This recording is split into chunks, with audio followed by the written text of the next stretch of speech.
Hello everyone, welcome to our classes. Students, जो first question आज हम करेंगे आपके सामने है।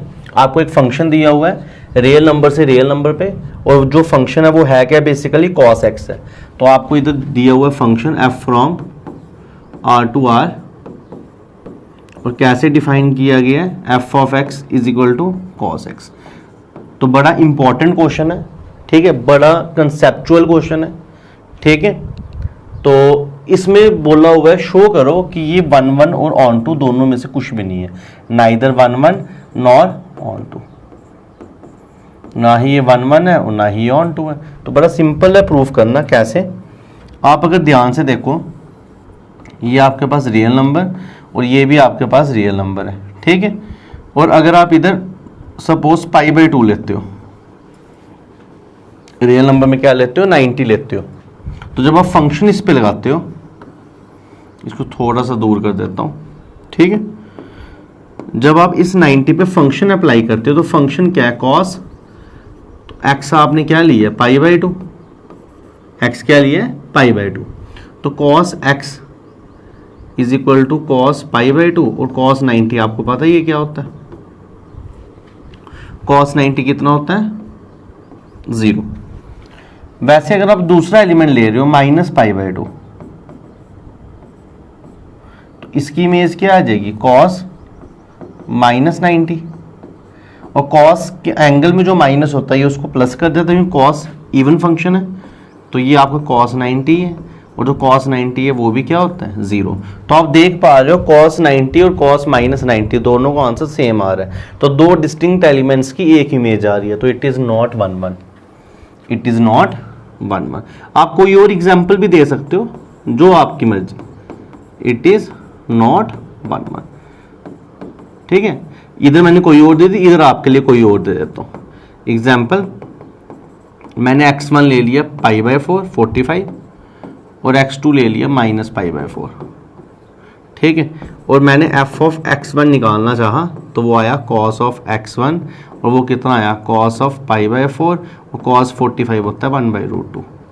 और मैंने f ऑफ x2 निकालना चाहा इस क्वेश्चन में, तो वो आया आपका cos ऑफ x2, cos -π/4, और ये माइनस भी खत्म होकर ये भी कितना आएगा, 1/√2। तो आप बोल सकते हो दो डिस्टिंक्ट एलिमेंट्स की सेम इमेज है, तो ये 1 1 नहीं है। आई होप आप ये चीज़ों को समझ गए होंगे, नोट कर लो। कोई भी डाउट है मेरे को नीचे कमेंट सेक्शन में लिख के बता सकते हो, ठीक है। अब इसका सेकंड टाइप है, आपको पूछना है ऑन टू के बारे में, तो ऑन टू देखते हैं, ऑन टू कैसे नहीं है वो भी देख लेते हैं।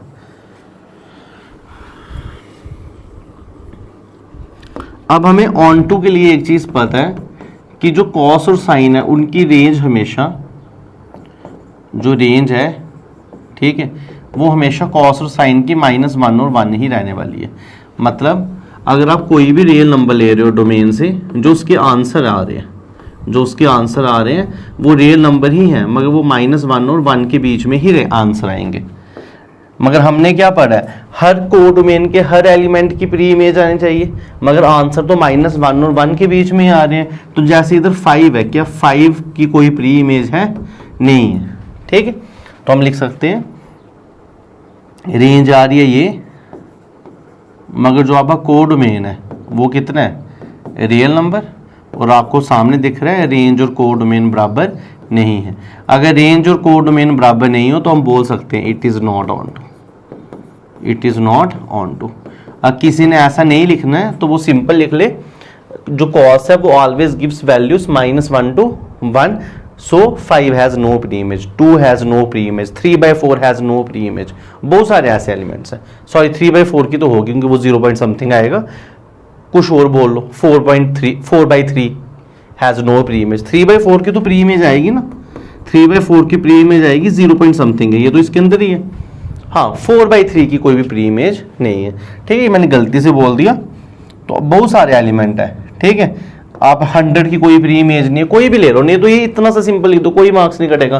रेंज और कोडोमेन अगर सेम आ जाए, रेंज और कोडोमेन सेम आ जाए तो वो ऑन टू होता है, अगर रेंज और कोडोमेन सेम नहीं है तो वो कभी भी ऑन टू नहीं होता।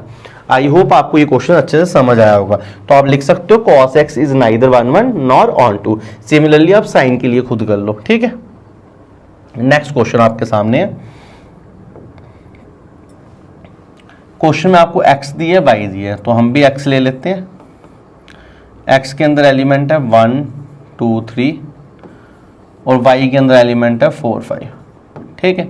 और आपको पहला पार्ट दिया है, जो पहला पार्ट है उसकी डायग्राम बना देते हैं। 1 की इमेज है 4, 1 की इमेज है 5, 2 की इमेज है 4, 3 की इमेज है 5, और बोल रहा है बताओ क्या ये फंक्शन है। अब आप मेरे को बताओ क्या ये फंक्शन है।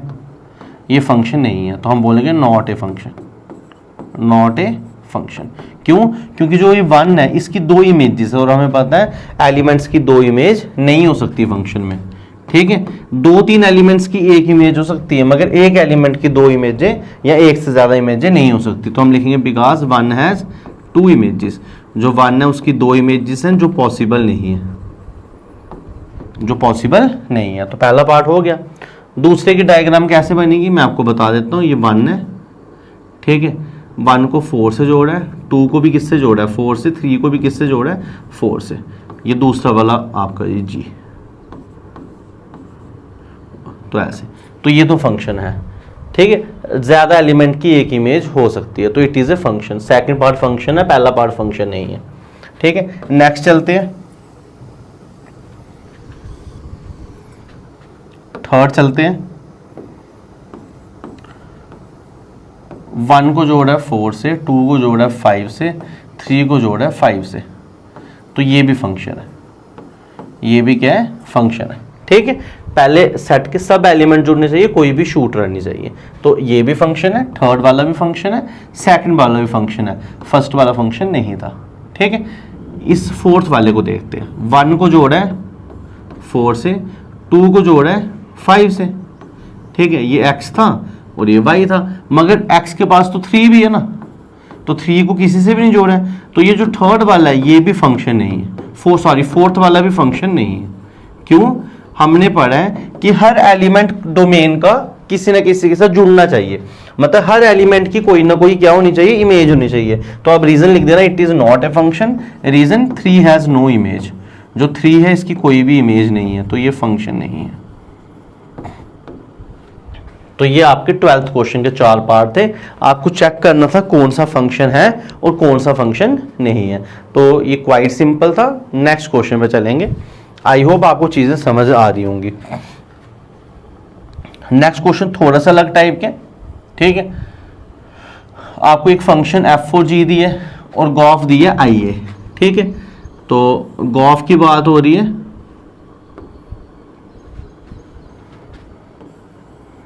तो सबसे पहले मैं आपको डायग्राम बना के बता दूं।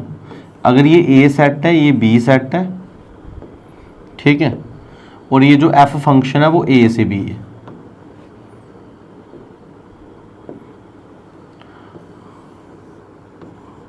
और जो g फंक्शन है वो b से है, ठीक है। तो जो ये फंक्शन गॉफ बनेगा, ये फंक्शन बनेगा गॉफ, तो गॉफ a से a पे ही होगा, ठीक है। ऐसी डायग्राम है इसकी, तभी इन्होंने लिखे आई ऑफ a। मतलब जो गॉफ आंसर देगा वो अपने a में देगा, मतलब जो आप एलिमेंट ले रहे हो, जैसे आपने इधर 2 लिया, वो 2 इधर कुछ ना कुछ बनेगा, ठीक है, वापस से वो a में चल जाएगा। मतलब 2 का आंसर 2 ही आएगा इस क्वेश्चन में, क्योंकि ये a से b और b से a, ठीक है। आप इसको ऐसे भी समझ सकते हो, इसी सेम डायग्राम को ऐसे, जैसे एक सेट a है और एक सेट b है, और जो फंक्शन है वो a से b है और जो g है वो b से a है। सपोज आपने अगर इधर 2 लिया और 2 का आंसर आ रहा है 3, तो f ऑफ 2 कितना आ रहा है 3, तो आप उल्टा भी तो बोल सकते हो g ऑफ 3 कितना आ रहा है 2, तो घूम गया ना वापस, 2 से गए 3, 3 से आए 2 पे। वो अच्छे से मैंने एक्सप्लेन करके बताया आपको। आई होप आप चीज़ों को समझ रहे होंगे, ठीक है। अब आपको ये डायग्राम मैंने समझा दी, इसको बनाने की ज़रूरत नहीं है, बस मैंने आपको ऐसे बता दिया। आपको शो करना है पहला f इज़ 1 1, तो फर्स्ट आपको शो करना है f इज़ 1 1, f क्या है 1 1।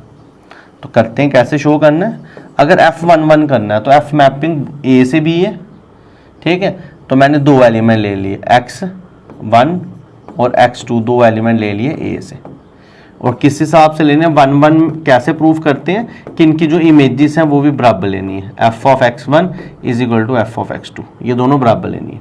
1 1 आपको जब भी प्रूव करना है तो x1 x2 डोमेन से ले लो और उनकी इमेजेस सेम ले लो। जब आपने इमेजेस सेम ले ली और आपको एलिमेंट को भी सेम प्रूव करना है, अगर आपने एलिमेंट सेम प्रूव कर दिए तो वो 1 1 है, अदरवाइज वो 1 1 नहीं है। तो आपने एफ ऑफ x1 और एफ ऑफ x2 को सेम ले लिया। अब क्वेश्चन की ये कंडीशन तो अप्लाई करूंगा ना मैं, तो ये करने के लिए मैंने दोनों तरफ g अप्लाई कर दिया। मैंने दोनों तरफ क्या अप्लाई कर दिया, g अप्लाई कर दिया। बिल्कुल कर सकता हूं, ठीक है। अब g का मतलब है गॉफ x1 और इधर है गॉफ x2। अब क्वेश्चन में गॉफ का मीनिंग क्या आप बता दो मेरे को। क्वेश्चन में गॉफ का मीनिंग है आई और वही एलिमेंट, ठीक है।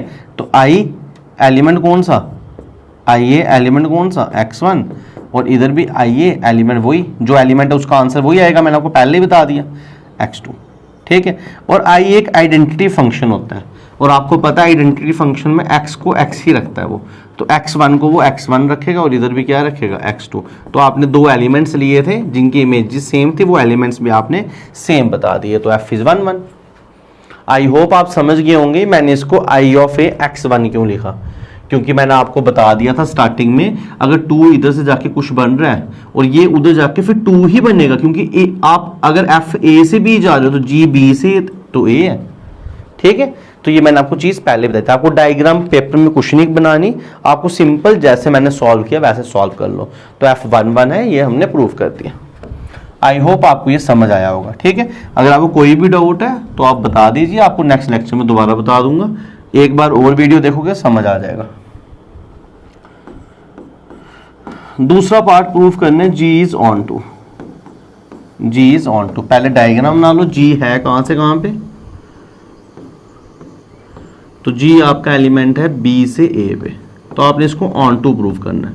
ऑन टू कैसे प्रूफ करते हैं, आपको पता है ऑन टू प्रूफ करने के लिए आपको एक इधर एलिमेंट लेना है x और उसके लिए कोई एलिमेंट बताना है इधर y, सच दैट जब आप g किसका करो, y का करो, तो वो x बनना चाहिए।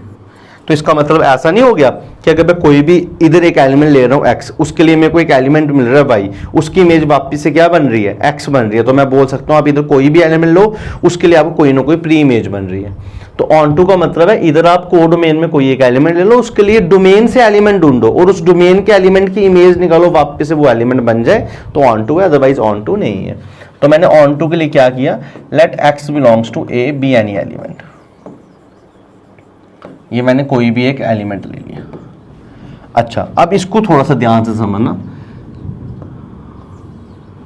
x आपने a में लिया, मैं क्वेश्चन में एक चीज और भी तो गिवन है, क्वेश्चन में एक चीज और भी तो गिवन है। अगर आपने x a में लिया तो एक फंक्शन आपके पास a से b भी तो है। अगर x आप a में ले रहे हो तो f ऑफ x आपको कहां मिलेगा, b में मिलेगा। Then f of x belongs to b, f of x आपको कहां मिलेगा, b में मिलेगा। आई होप आप चीजों को समझ रहे होंगे। अगर आपने x लिया a में तो क्वेश्चन में तो ये भी तो दिया है, अगर x a में है तो f ऑफ x किस में मिलेगा, b में मिलेगा। और हम मानते हैं ना f ऑफ x को y मानते हैं, ठीक है। तो लेट मैंने f ऑफ x को क्या मान लिया, y मान लिया, और इधर रीजन लिखा because f from a to b be a given function, ये एक आपको फंक्शन दिए तभी मिला आपको। अब मैंने इन दोनों पे भी जी लगा दिया, क्योंकि जो कंडीशन है उसका यूज तो करना ही है, ठीक है। अब इसका मीनिंग क्या है, गॉफ ऑफ एक्स, और इसका मीनिंग क्या है, जी भाई। और गॉफ का मतलब क्या है, आई ऑफ एक्स, ठीक है। और इसका मतलब क्या है, जी भाई। आप इधर a और b लगा सकते हो, मगर इधर अभी b आएगा, क्योंकि नहीं सॉरी, इधर a ही आएगा, ठीक है, a ही आएगा इधर, क्योंकि गॉफ की बात हो रही है ना, a ही आएगा, ठीक है। और i ऑफ a का मतलब आइडेंटिटी फंक्शन x, तो वो x आ गया, तो g ऑफ y आ। इसको आप थोड़ा सा सॉल्व करोगे तो g ऑफ y किसके बराबर है, x के। यही तो हमें चाहिए था। हमने क्या किया, एक सेट था a, उसमें लिया हमने एक x, और मेरे को y कहाँ मिल गया, b में। ये है ना, y किस में है, b में। और इसकी जब इमेज g लगाया तो वो कहाँ बन रहा है, x बन रहा है। तो इसका मतलब जितने एलिमेंट है g में जितने x हैं सबकी कोई ना कोई क्या मिल रही है आपको, प्री इमेज मिल रही है। जी के जितने भी एलिमेंट है उनमें आपको किसी न किसी की हर एक की क्या मिल रही है, प्री इमेज मिल रही है। ये मैंने रब कर देता हूँ कि गलती से आप इसको नहीं करना। तो x आपने एलिमेंट लिया a में, मगर आपको पता है फंक्शन अगर आप x a में ले रहे हो तो f ऑफ x मिलेगा b में। f ऑफ x को मैंने y मान लिया, g लगा दिया, उसके बाद आपको क्लियरली ऐसा दिख जाएगा जैसा आपको मैंने स्क्रीन पे लिखा हुआ है। ठीक है, तो जब आप इसको ऐसा कर लोगे तो हम बोल सकते हैं कि हर एलिमेंट के लिए therefore for every x belongs to a there exist y belongs to b। ये जो y है वो f ऑफ x ही है। ठीक है, सच दैट क्या बन रहा है आपको, g of y is equal to क्या मिल रहा है, x मिल रहा है। तो therefore g is onto, g आपके पास क्या है, ऑन टू है। आई होप आप ये 13th क्वेश्चन भी इजीली समझ गए होंगे। कोशिश मैंने पूरी की है आपको समझाने की। कोई भी डाउट है तो आप मेरे को नीचे कमेंट सेक्शन में बता सकते हो। ठीक है, नेक्स्ट क्वेश्चन चलेंगे। नेक्स्ट क्वेश्चन काफी इंपॉर्टेंट है, मोस्ट इंपॉर्टेंट बोल लूंगा मैं। ऐसे क्वेश्चन सीबीएसई में आते हैं। आपको फंक्शन दिया हुआ है f of x is equal to 1/2 minus cos x, और आपको इसकी रेंज निकालनी है। क्या निकालनी है, रेंज निकालनी है। ठीक है, रेंज मतलब इस f ऑफ x की वैल्यू निकालनी है। और आपको पता है x क्या है, रियल नंबर है। x जब भी आप रियल नंबर लोगे, क्योंकि इधर से लेते हैं x और ये रियल नंबर है, तो जो हमारा cos x है वो हमारा हमेशा -1 और 1 के बीच में ही लाई करेगा। और इसको मैं ऐसे भी लिख सकता हूँ ना, -1 cos x 1। अब इस cos को माइनस लगा हुआ है तो मैंने सबको माइनस से मल्टीप्लाई कर दिया। माइनस से मल्टीप्लाई किया तो साइन सबके क्या हो जाएंगे, चेंज हो जाएंगे। अब 2 भी लगा हुआ है, मैंने सब जगह 2 ऐड कर दिया।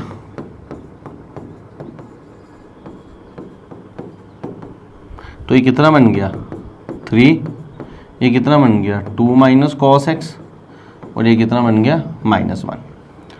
अब रेसिप्रोकल करना है तो मैंने इसको रेसिप्रोकल कर दिया 1/3। और जब आपको पता है जब भी आप रेसिप्रोकल करते हो तो जो साइन होते हैं वो क्या हो जाते हैं, फिर से चेंज हो जाते हैं। अब ये कितना आ गया 1/3, और ये आपके फंक्शन की वैल्यू है, और ये -1। और फंक्शन के वैल्यू को ही तो y बोलते हैं, और इस y को ही तो क्या रेंज बोलते हैं। तो देयरफॉर इस क्वेश्चन में जो रेंज है वो कितनी आ रही है, 1/3 से -1 तक। तो ये इस क्वेश्चन की रेंज है। आई होप आपको ये क्वेश्चन समझ आया होगा। Same to same 11th class में हमने ऐसे क्वेश्चन किए हैं। ठीक है, नेक्स्ट क्वेश्चन चलेंगे।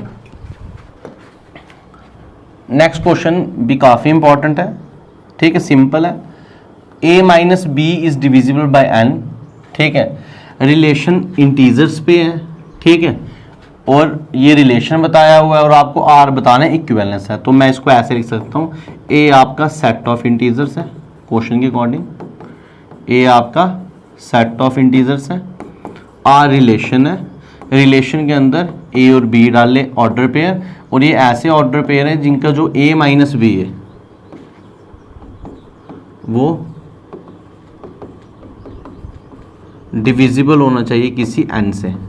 ठीक है, और n भी दिया हुआ है फिक्स्ड पॉजिटिव इंटीजर, जो n है वो पॉजिटिव इंटीजर। तो आपको प्रूफ करना है ये इक्विवेलेंस रिलेशन है। आपको प्रूफ करना है ये क्या है, इक्विवेलेंस रिलेशन। तो इक्विवेलेंस के लिए पहले रिफ्लेक्सिव की बात करेंगे। ठीक है, अब देखो मैंने एक एलिमेंट ले लिया a से, और फिर रिफ्लेक्सिव के लिए मैंने x माइनस एक्स बताया 0। क्यों, इसको क्यों बताया, क्योंकि रिफ्लेक्सिव के लिए आपको x और x r में आना चाहिए। x और x तभी r में आएगा जब इन दोनों का माइनस देखोगे। इन दोनों का माइनस है 0, और 0 तो हर एक से डिविजिबल है, which is divisible by n, which is divisible by n। 0 तो हर एक से डिवाइड हो जाता है, तो इसका मतलब इट इज रिफ्लेक्सिव। ये क्या है, ये रिफ्लेक्सिव है। आई होप आपको ये पहला पार्ट समझ आया होगा। ठीक है, उसके बाद सिमेट्रिक पे चलते हैं।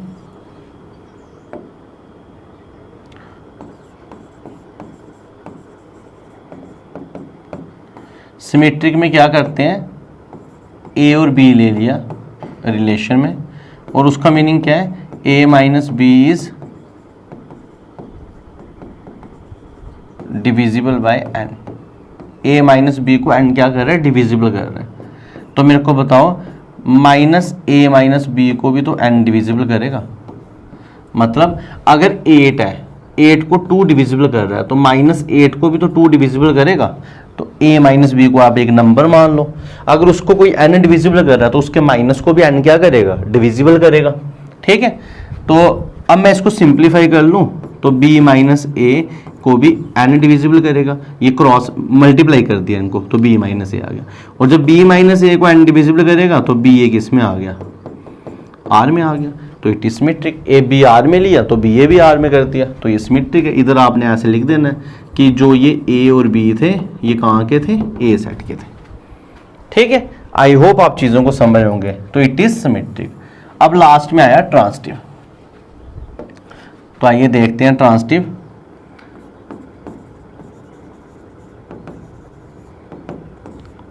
ट्रांसिटिव में क्या किया, ए बी आर में ले लिया और बी और सी भी आर में ले लिया।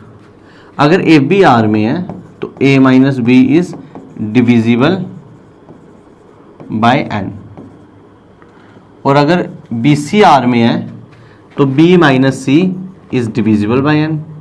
ये तो डेफिनेशन बोल रही है।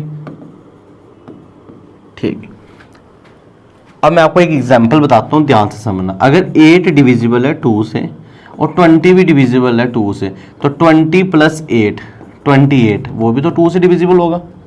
दोबारा सुनो, अगर 6 डिविजिबल है 3 से और 9 भी डिविजिबल है 3 से, तो 6 प्लस 9 15, वो भी तो 3 से डिविजिबल होगा। मतलब अगर दो नंबर किसी नंबर से डिविजिबल है तो उनका प्लस भी उस नंबर से क्या होता है, डिविजिबल होता है। वैसे ही अगर a माइनस बी डिविजिबल है n से, b माइनस सी डिविजिबल है n से, तो जो a minus B plus b minus C है वो भी डिविजिबल होगा n से। तो b और b कट गया, a माइनस सी भी डिविजिबल होगा इससे n से। अगर a माइनस सी n से डिविजिबल है तो a सी किस में आ गया, r में, तो हो गया ट्रांसिटिव। अगर a b r में, b c r में और a c भी r में है तो इट इज ट्रांसिटिव। ठीक है, तो अगर कोई रिलेशन रिफ्लेक्सिव भी है, सिमेट्रिक भी है, ट्रांसिटिव भी है, तो hence it is an equivalence relation. तो आई होप आप चीज़ों को समझ गए होंगे। अब ये जो 15th क्वेश्चन है, ये आपका शॉर्ट आंसर सब खत्म हो गए फर्स्ट एक्सरसाइज के। अब इसके बाद वाले लेक्चर में आपके लॉन्ग आंसर आपको दिखेंगे। तो आई होप आपको ये सीरीज अच्छे से समझ आ रही होगी। आई होप कि आप इसको समझ रहे होंगे, कॉपी पे नोट्स बना रहे होंगे और आपने अपने फ्रेंड्स के साथ भी इसको शेयर किया होगा। तो प्लीज़ इन लेक्चर्स को ज़्यादा से ज़्यादा शेयर कीजिए ताकि बाकी बच्चों तक भी हमारे चैनल की रीच पहुंचे, ताकि वो भी हमारे चैनल से NCERT एग्जाम्पल या फर्दर अगर वो मैथमेटिक्स में कुछ पढ़ते हैं तो वो सब अच्छे से पढ़ पाए। तो thank you students, have a nice day.